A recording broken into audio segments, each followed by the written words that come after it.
Tanya Lesson, number 3, with Rabbi Yarden Blumstein, Wednesday, February 15, 2012. So the Tanya starts. We're going to start the text of the Tanya today. We built up to this. We did a little bit about the Baal Shem Tov. We did of his student the Maggid, and then we moved into the Alter Rebbe, a little bit about him. And the Alter Rebbe, the third one in this chain, is the one who compiled this book. We've spoken a few different things. The Alter Rebbe wrote 2 books, we said. One was the book of the righteous, and one was the book of the middle class, so to speak. Not middle class financially, but middle class spiritually. The Beinanim, the middle people. And that's what we have today. We also mentioned a story that the Shpola Zaidi, who was a contemporary of the Alter Rebbe, saw the book of the righteous and told the Alter Rebbe there's no purpose to this book, it should be burned. I heard recently that Rav Nachman of Breslov, his book was considered a book of the righteous. And how you can categorize that is what we're going to get to a little bit today. What makes something a book of the Beinanim, the middle people, and how do you make a book of the righteous? What's the difference? Now, the Alter Rebbe also sets the framework here for how Hasidic books work. They start with a phrase found either in the Torah or the Talmud, and they ask questions on it found in the Torah or Talmud. And then they move from there into mysticism. So they start on the same playing field as any other book found in Judaism, and then they get to questions that cannot be answered according to the typical answers, and they move into spiritual planes. And that's what we're going to do a little bit today. The name, the book, the Tanya, comes from the first word of the Tanya. It starts off Tanya, which Tanya means a teaching. A teaching is called a Tanya, a teaching. So he's going to start doing is he's going to start quoting a teaching, and then he's going to ask about what does that teaching mean, and what is that teaching? I'll read it in Hebrew, and then I'll translate it to English. It says, Tanya B'sof Perek Gimel de Nida, in the 3rd chapter of a book in Talmud called Nida, Mashpin Esaiti Tzadik Ve'alti Rasha. There's a phrase that we forced it to swear to be righteous and not to be wicked. What is it? It's the soul. The soul before it comes down, they force the soul to swear to be righteous and not wicked. And then they tell the soul, even the whole world tells you that you are righteous, you should look at yourself as wicked. So this is what happens before the soul comes down. There's lots of commentaries of what happens before the soul comes down, how long the process takes. People say that 40 days before the vlad, before the formation of the child, the soul already is being transferred from spiritual planes down to our physical world. It says that a baby is named per se at some point in this process. A baby's wife is named, or husband, depending which side, and that their businesses, how much, what businesses they'll own, what type of profits they'll own, where they'll live, all these things are decided before they come down. There's another commentary that says, this is the famous commentary, that why do we have a pinch above our lip? There's a little pinch between the nose and the lip. And the commentary comes from the idea that a soul is taught everything before it comes down to this world. And then right before it's born, an angel pinches the soul, and the soul forgets everything that it knew. And that's the pinch on the human body. There's questions, what is the purpose in that? Why do we have that? One of the reasons given is that to learn something new for the first time is actually considered impossible. We need to know it, and then we have to forget it, and then it's easy for us to remember it, to be reminded of it. But there's other reasons of this too. So according to the teaching in the Talmud, around this point is when we're also told you should be righteous. Don't be wicked, be righteous, and look at yourself as if you're always wicked. This is like one of the final messages. You're going out there into the battlefield. You're going out there, and like the coach gives the team their final message before they go out there. This is the final message before the soul goes out to accomplish its mission. Be righteous, don't be wicked, but always consider yourself wicked. The first obvious question here is, why are we telling the soul this? A soul is a righteous entity. A soul is a holy being. A soul is a connection to God. It's a godly aspect. It's a spiritual aspect. Why are we telling the soul, be holy? It's like you sometimes have in class, a teacher says, someone caused trouble, so therefore the whole class is losing recess. And what's the point? The good kids in the class, what are they gaining by losing recess? They didn't do anything wrong. They possibly don't even know what happened wrong. yet they're losing recess.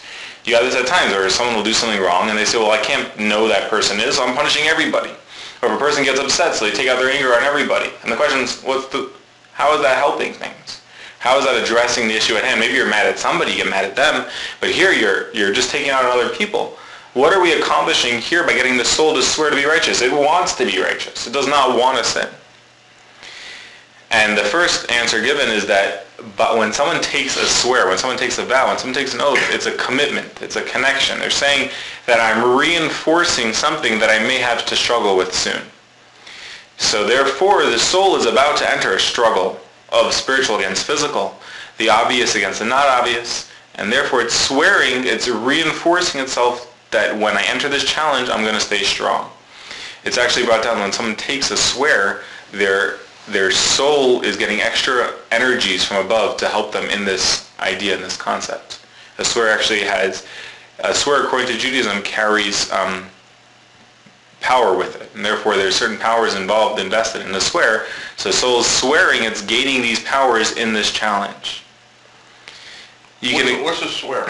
What is the wording of the swear? Is that a prayer or is that an oath, like an oath? It's an oath. It's not to curse. I mean, obviously, it's like an oath. And is there wording to it? There are wordings to it. But in general, it means one swears with God's name, saying, well, not me, but if I were to swear, it would be, I swear in the name of God to do this. And if they do it in front of witnesses, it carries weight. Once you use God's name, you do it in front of witnesses, there's a weight to that swear.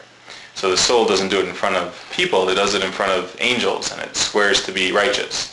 But the vow, the oath, or the swear, with that wording does carry, it carries God's name, so therefore it carries a certain, you're drawing God into it. That's why a lot of people say, Bezrat Hashem, or Bli Neder, I will do something, Bezrat Hashem, with God's willing, I'll do it.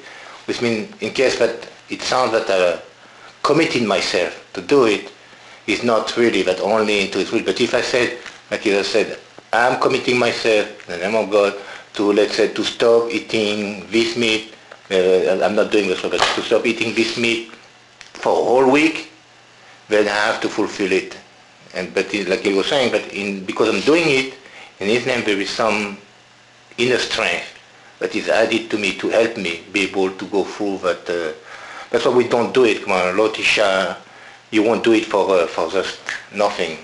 It has to be done really. Like if I'm at the casino, yeah, that's not really the proper way to use the oath. Right. If it's used in vain, there's negatives. In vain, right. Yeah. If we use it lightly or in vain, or if we break an oath, there's negative ramifications. Right. And on the spiritual plane, I don't know what all those are. I don't know exactly how it works, but there are such things to it. The second question that could be asked here, so now we know why we get the soul to swear. We want the soul to have these extra powers that comes down. Why wouldn't we get the negative soul to swear? Like you get the good guy to swear, you get the bad guy to swear. Before you let him out, this person's about to get infused with the good angel and the bad angel. Let the bad angel swear too. I'm also going to be good. That's where the challenge is. And we don't see that. We don't see that anywhere here. We don't see anywhere in Talmud that it says that the Yetzer Hara, the evil angel, swears.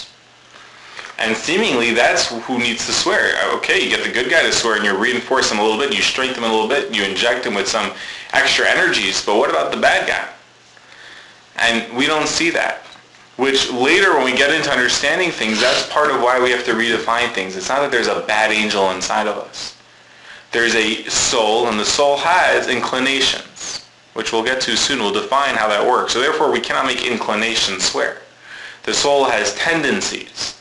And some of it are positive tendencies and some of it are negative tendencies, which we'll get to soon. So therefore there is no ability to make the evil angel swear because we're not invested with evil angels. We don't have like a part of us that we could just amputate and get rid of an evil angel or something. The next question is that when someone looks at themselves as evil, it's very depressing. If someone looks at themselves and says, I am evil, that's very negative. So the question is, it says, you should try to be righteous, don't be wicked, but look at yourself as wicked. Isn't that causing someone to stumble? Isn't that causing someone to fall? It's like, no matter what you do, you just know you're a rotten person. And there's people that grew up like this. They're told their entire lives, no matter what you do, you're going to be a failure. And that's the worst message to give somebody. That's the worst way to relay something. So why are we telling them that no matter what you do, look at yourself as wicked? You should look at yourself as equal or righteous or as a good person. That'll give you positive tendencies. So again, this will be addressed depending on how we change the reading of this, not to read it so simply, that there has to be a deeper way of reading it that'll give us a simpler way of understanding things, that we're not like stepping over all these like potholes in the road. So we have this phrase that says, look at we swear to be righteous, not to be wicked, and always consider ourselves wicked. Now he's going to bring down, there's another tractate that says the exact opposite. B'tzarech lahavin, d'hatznan, and avos. You should never look at yourself as wicked. So we just finished saying look at yourself as wicked, and now we're bringing a different part of Talmud that says you should not look at yourself as wicked. Why shouldn't you look at yourself as being wicked? You'll become depressed. You won't be able to serve God in happiness. You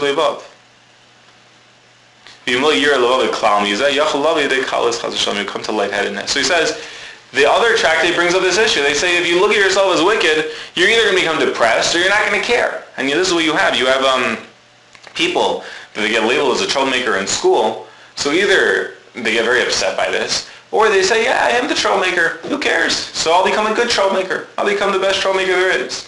So how are we encouraging things here? Are we supposed to be wicked? Are we not supposed to be wicked? Are we supposed to look at ourselves as wicked? Or are we supposed to look at ourselves as not wicked? Because therefore we'll be positive about what we're trying to accomplish.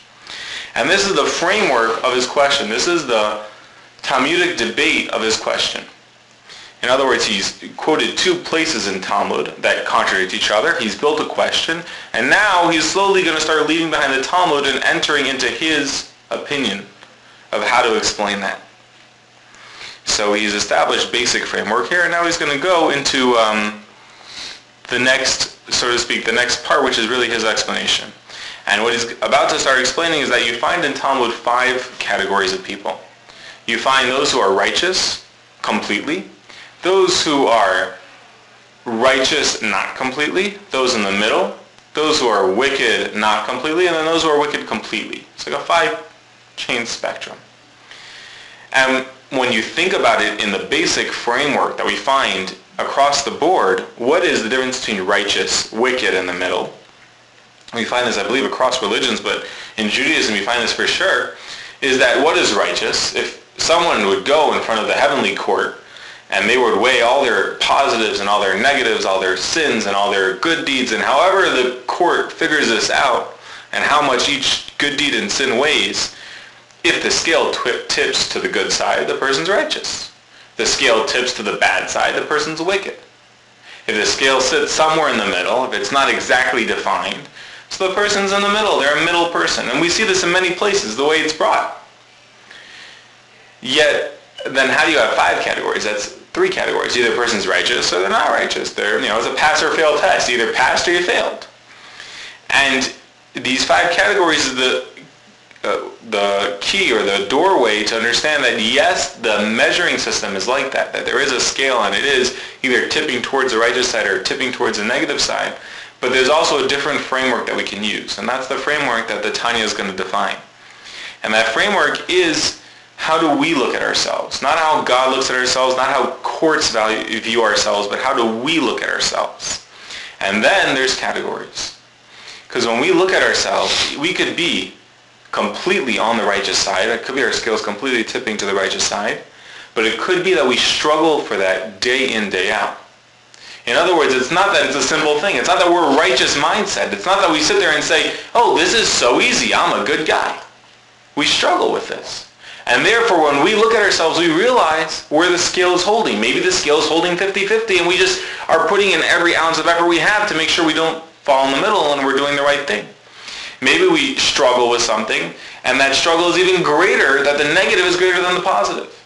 And therefore, yes, on the outside we're succeeding, but on the inside we're realizing where we truly are. On the inside we're realizing that it's not so simple. On the inside we're realizing that we're not a righteous person who doesn't have challenges. We have the challenges, and therefore we don't over-assume things. We don't assume that this is going to be easy, we don't have to worry about it. If you want to talk about the concept in the program in AA, you always hear people like, maybe they have this and this amount of time, but it's not that they leave the program. It's not like, oh, I'm cured now and I'm done now and I'm on to the next thing. Maybe they're per se cured, or they consider themselves cured from alcoholism, but they don't think they're cured from meetings. They don't think they're cured from this process. They think they need this process to stay clean. There's a whole debate about, am I a recovering alcoholic or am I a recovered alcoholic? But neither of those opinions say to leave behind the program. Both opinions say that you need to go to meetings, you need to have a sponsor, you need to have steps. Why? Because we realize that inside ourselves there's something that's still imbalanced. And on the outside, the only thing is that we're not falling anymore. Maybe we have 1 day clean, maybe we have a month clean, maybe we have a year clean, maybe we have 10 years clean. But the second we stop recognizing on the inside that we have this issue still, that's the second we'll relapse. It doesn't make a difference how long clean we have. It's not that now I have 20 years clean, so now I'm pretty safe. It's that I have 20 years of realizing that I have this inside struggle and I'm constantly making the right choice. And that's the way we're going to define that maybe on the inside we are a middle person, or maybe on the inside we're a wicked person. Not wicked in the idea of our actions. That we have inclinations that are very powerful. And the way we translate that to the outside, it always comes out good because we work on it. We don't take it for granted. If someone who's not addicted to something were to go 20 years without drinking, let's say they're not addicted to alcohol and they go 20 years without drinking, they would be, in this terminology, a righteous person on the inside, because not that they're good, it's that they don't have a challenge there, they don't have a struggle there, so therefore they don't have to worry about the outcome, they don't have to put thought into it. It's something that's automatic. For us to say about breathing that we put thought into it is silly. We don't put thought into breathing. It's something on the inside, there's no challenge, there's no struggle with breathing, and therefore on the outside it always comes out positive. And the same thing is true with the challenges we face. The challenges we face, we're not the righteous person. We're somewhere in the middle, or we're somewhere on the other side of things, but it doesn't make us an evil person. It makes us identifying what we're up against. The outcome defines who we are. And so the court on high looks at the outcome. Courts down here look at the outcome. But we to ourselves have to look at the inside to understand how to formulate the proper outcome, how to shape the proper outcome. We have to look at our inside and say, where do we struggle with, and what are we in that case? And therefore, there's two different frameworks, and therefore we see different explanations in different places. Why do we swear to ourselves to be a righteous person? We're swearing to ourselves to reinforce that we have struggles and we want to overcome those struggles when it comes to the outside. Why do we look at ourselves as wicked? We don't look at ourselves as wicked. We look at ourselves as someone who has inclinations. We recognize our inclination. And therefore, we don't ever want to forget that we have those inclinations. We don't ever want to say, oh, I've conquered my inclinations. No, even though hopefully we're always reaching the proper outcome, we're never forgetting that we have those inclinations. And that's how we make sense of the first phase. We're not depressing ourselves. People define it as Russia, we're wicked. No, it's not that we're wicked.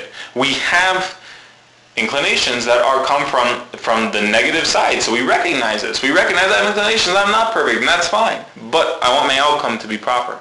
I have an anger management issue, but I'm not going to punch someone in the face. I recognize that I have anger. I recognize that it's one of my traits, but I don't allow it to come out.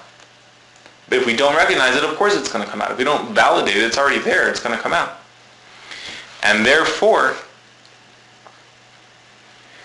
the next phrase makes sense. There's two Talmudic statements. One is dealing with our inside, and one's dealing with the outside. And the outside is, don't look at yourself as a wicked person. That's depressing. It's not that I'm a wicked person. I'm a good person. I'm living my life for the right reasons, and I'm confident. I'm where I am supposed to be at every time. But I need to realize that I have inclinations. And this is the way he's going to explain it here on out. He's going to explain the idea of inclinations against the idea of the way we see things.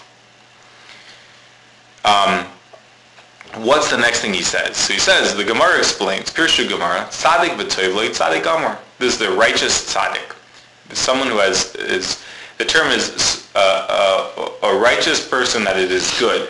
And then Tzadik v'ralo, a righteous person that it is bad. Tzadik she'eino gomer is not complete. The terminology brought down in Talmud explains this in a couple ways. One way is that a righteous person, the son of a righteous person, is considered a tzaddik gomer, a complete righteous person, because they're righteous and their lineage is righteous.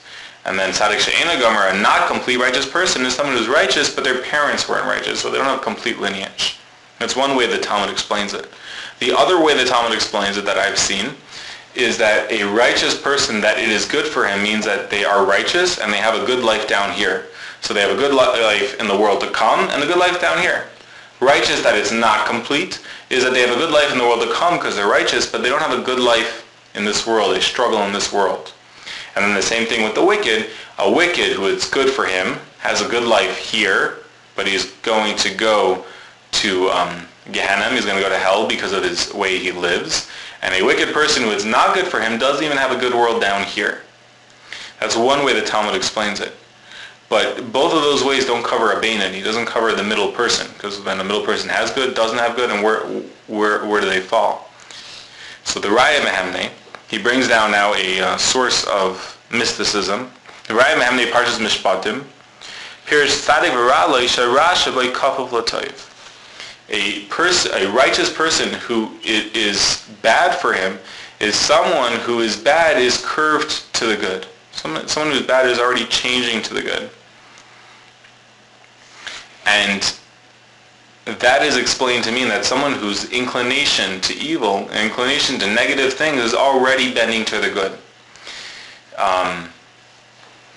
There's a story brought down, I forgot his name, a famous person.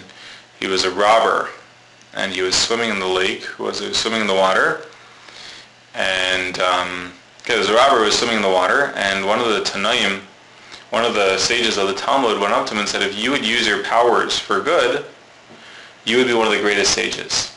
And he immediately decided to do this, and he couldn't get out of the water because all of his physical strength was like weakened because he decided to invest it in the mental powers. He couldn't get out of the water, and someone had to help him out of the water.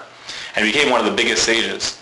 And that's someone who took his evil inclination, but he used it for the good. And we have this in many places. Someone could be very, very loud, and they could use this to drive people nuts. They could use this to spread a message. Someone to use it in positive ways. You have people that are obnoxious. They bug people again and again and again, and they can use this power to be obnoxious for positive things. They could drive the right people nuts as opposed to the wrong people. You have people that are very soft-spoken. And maybe they're using this for the best, maybe they're not using this for the best. And every attribute has these things. There's a time to be kind, there's a kind of time to be stern. If your kid is trying to stick their hand in the oven and you're saying, well, I'm going to be kind and let them experience the oven, then you're not really being kind, you're being mean. While if you're stern and you pull your kid away from the oven, this is a good thing. You're helping your kid not get hurt by the oven. While the flip side is true also. If your kid comes home and does something and you say, well, I'm just going to let them have it because, the way is severity, the way is strength, then maybe you're also not doing the right thing. And everything has its right place. So if someone is a very stern person, they have the right place to use that sternness. If someone's a very aggressive person, there's a place to use their aggressiveness. Maybe it's in business. Maybe it's in pursuing a good thing that they're trying to pursue, but there's also a place not to use it. There's a place not to be aggressive. And the trick is taking that inclination and bending it to the good, that it should be used for the good. It should be used for positive things. So what he's starting to explain is a not complete tzaddik is someone who is being bent to the good. And then a complete tzaddik is someone who's already completely turned to the good. We see this also by sacrifices. It says a person who brings a sacrifice from himself. It's a verse in the Torah. It's the person who brings a sacrifice from himself. And the question is, what do you mean a sacrifice from yourself? And they say the concept behind sacrifices is not to bring an animal and clean yourself of the sin. You did something wrong, so you brought this sacrifice to atone for your sins. That's not the purpose. The purpose is that you're supposed to find a trait in yourself and sacrifice that trait to God. You're supposed to take that trait and change it over to a godly trait. You're supposed to take those things that are inside you and work them into spiritual traits, positive traits. And that is the purpose of man. Man being human, not man being men and not women. Man being human is supposed to take traits within themselves and refine them, change them over. So to speak, we believe that we're given a product that can be perfect, but is not perfect.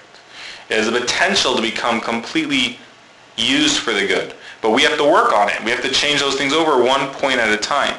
And this is us going through these struggles. This is us looking at ourselves. First of all, we have to be willing to identify these things within ourselves, be willing to find these things, and then we're able to start working with these things and changing them over slowly but surely towards positive things. We'll go a little further and then we'll do questions.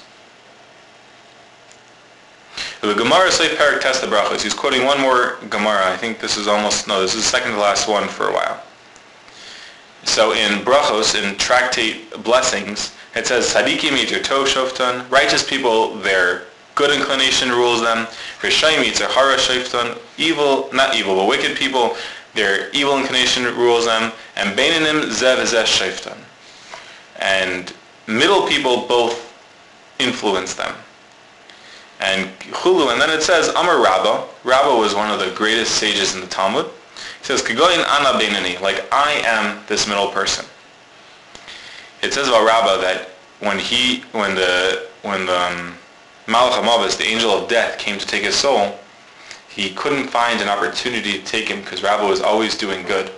In order for someone's soul to be taken, they have to stop doing good for a minute. And he was always studying or teaching or involved in good deeds, that the angel couldn't take his soul. Until finally the angel had to make some concoction happen that Rabba got distracted in order to take his soul. And the question is, Rabba says he's a Beinani, Rabba says he's a middle person.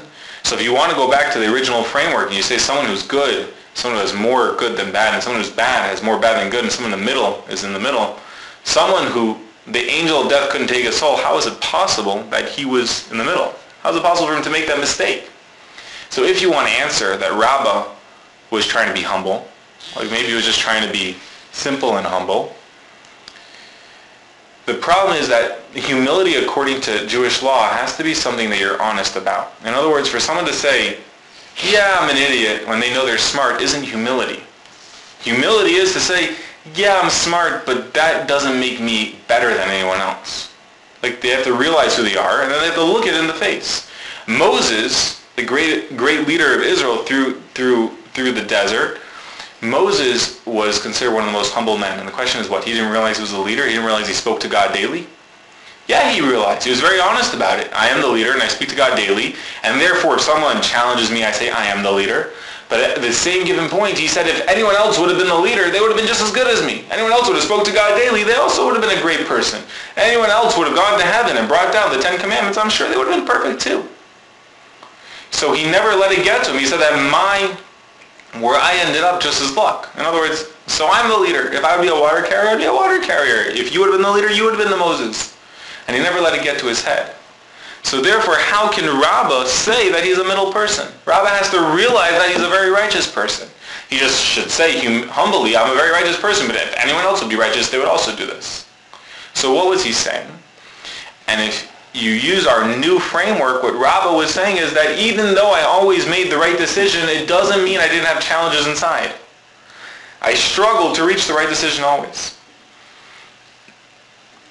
Which also makes sense then why Rabba was saying it. Rabba was trying to teach us that you can reach true greatness even though you're struggling.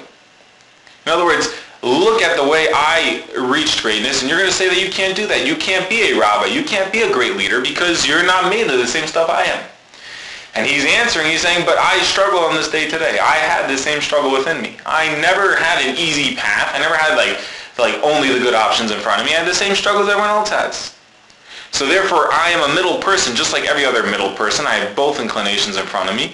And anyone else who has both inclinations can also reach this point of outside righteousness, of always making the right decision, to the point that the angel of death would struggle to choose, to take my soul.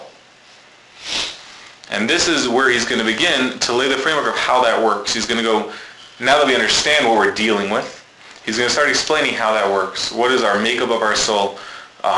Not that there's an evil soul and a positive soul, but that a soul has tendencies that are animalistic and tendencies that are godly. And the animalistic tendencies aren't evil tendencies. He's going to define as we go further in that animalistic tendencies are just a physical tendency. And therefore, it's not that we have an evil soul and a positive soul and we're somewhere in the middle struggling between the two. We have an animalistic soul and we have a spiritual soul, and our animalistic part and a spiritual part to our soul, and our struggle is refining the animalism within us, refining the physicality within us, to use those for the positive, to use those for the good. And as we get much deeper in, we're going to find out that the animalistic soul has a true greatness within it. In other words, the lower something is, the greater it is. We believe that the higher something is above, the lower falls down here, which means that the truly great wicked people in our world have great potential. Because if they didn't, they wouldn't be able to become such great wicked people. They wouldn't be so powerful wickedly. that those who are nobodies one way or the other, like myself, so we didn't have any powers negatively and we don't have any powers positively. We're just somewhere in the middle. But there's people that are truly wicked people, and if they would have been positive, they could have had huge influences on the world, as some of the greatly positive people that are around. And of those greatly positive people, if they would have fallen into wicked ways, they would have been some of the greatest wicked people of the world, because that's where they come from. So therefore we believe that the most animalistic, base levels within us have the greatest spiritual potentials within us. In other words, if we can refine them, we can open up those doorways and reach them and truly attain their greatness, that's where we'll find our true spiritual greatness. We say that there's a chain in the world. There's man, animal, plants, and then minerals. This is or rock. And this is the order of the world. You start with the base is rock, and then you have plants, and then you have animals, and then you have man. And some people want to say this is the food chain. In other words, plants get their sustenance from the minerals in the ground. Animals eat plants, and people eat animals. And they say if you take that as the chain, what's happening is you take the lowest thing and you're slowly elevating it through the different planes. You elevate minerals to plants, which plants are living, minerals aren't living. You take plants, which are living but cannot move, and you elevate them to animals, which can move.